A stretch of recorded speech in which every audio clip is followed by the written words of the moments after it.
With a wonderful world of games. Alright, you beautiful people of the internet, welcome to the wonderful world of games, and today we're going to check out a game called Aarklash Legacy. Aarklash Legacy, what the hell is it? It's an RPG, and more importantly, how much can we get this game for? So get ready for this one, guys. So we're over here at Aniba, and you can pick this up for 37 pence. Now, don't forget there are charges involved with Aniba. I don't think they're going to be too much. 38 pence, 37 pence. And over in Gamivo, you can pick it up for 59 pence. And of course, if you're a Gamivo member, that's what you pay. So literally a game for less than a pint of milk. So that's enough of me rambling. Let's go and check out what Aarklash is about, what it looks like, and is it going to be worth 59 pence? Quick spoiler, yes. Right, so here we are at the main screen on Aarklash Legacy. Options wise, we just have a quick look at this before we actually start. There isn't that many options.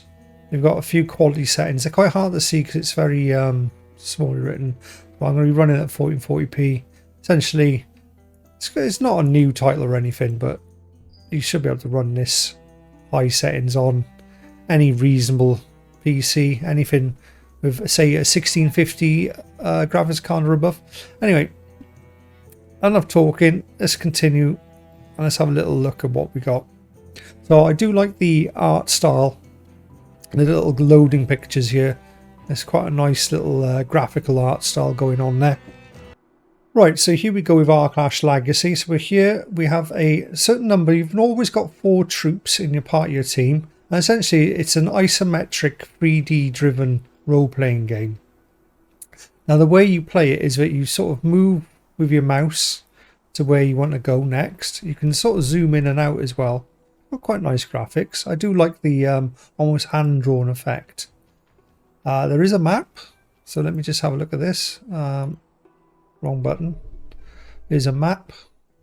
Now when you get to an engagement, which we're about to get into now, here's some enemies here, the game will pause like it's just done now.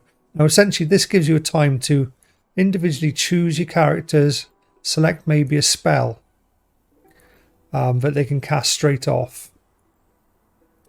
And then once you unpause it, so I'm just going to select a load of spells here. Once you unpause it, essentially they go to town and start working. But a lot of the combat is automatic anyway.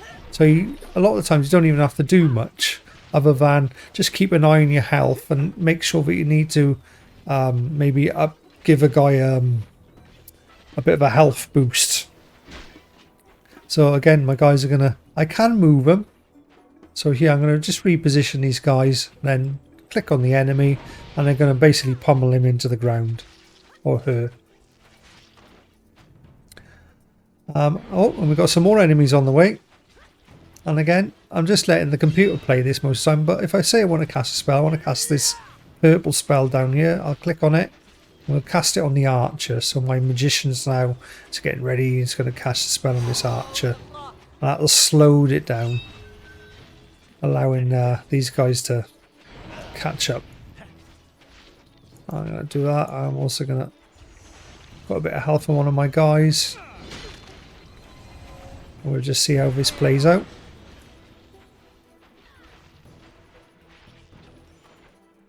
Lovely. And I can just, you can, a bit like say Command and Conquer in those older games, you can grab all your guys and sort of move them as a group. And look, there's a bit of loot there. Pick that up. Now let me just get rid of this. This is all the tutorial. But we can go to the, you've got quite a simplistic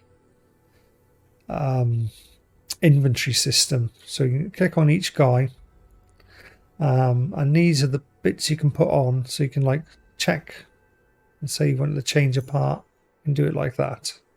So nice and simple, and essentially the ones on the right are the stronger than the ones on the left. So nice and simple system. Now there is a story. I'm not going to spoil too much on the story, but essentially this is what you're doing. It's quite a linear game then as well.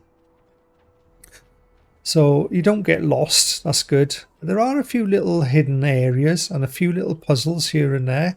And then there are also challenging enemies. But essentially, it's a bit like a role-playing game light, an RPG light, which is sometimes you don't want to get something that's too hefty, too meaty. Sometimes you want a bit of a light snack.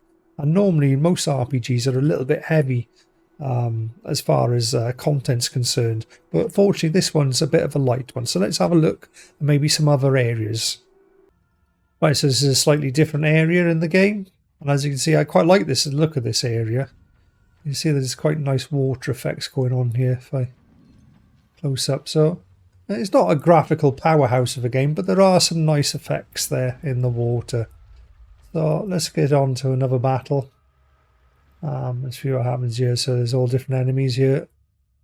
And again, you can, a lot of the time, I've got this on the easier mode. You can basically let the battle resolve itself. But every now and again, you might need to keep an eye on an enemy in the distance there.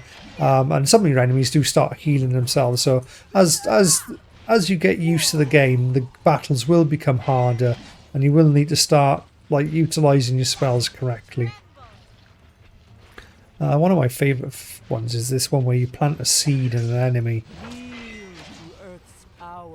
And when he dies, he basically explodes and heals all you guys. But that's quite nice. And so this has been Aarklash Legacy.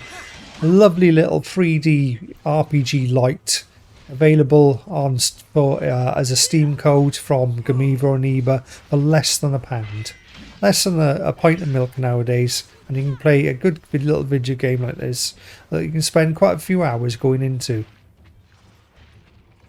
Alright, it's been Glyn, Cheapskate Gaming News Tech Reviews, and this has been the wonderful world of games. We'll see you in the next one. Bye now.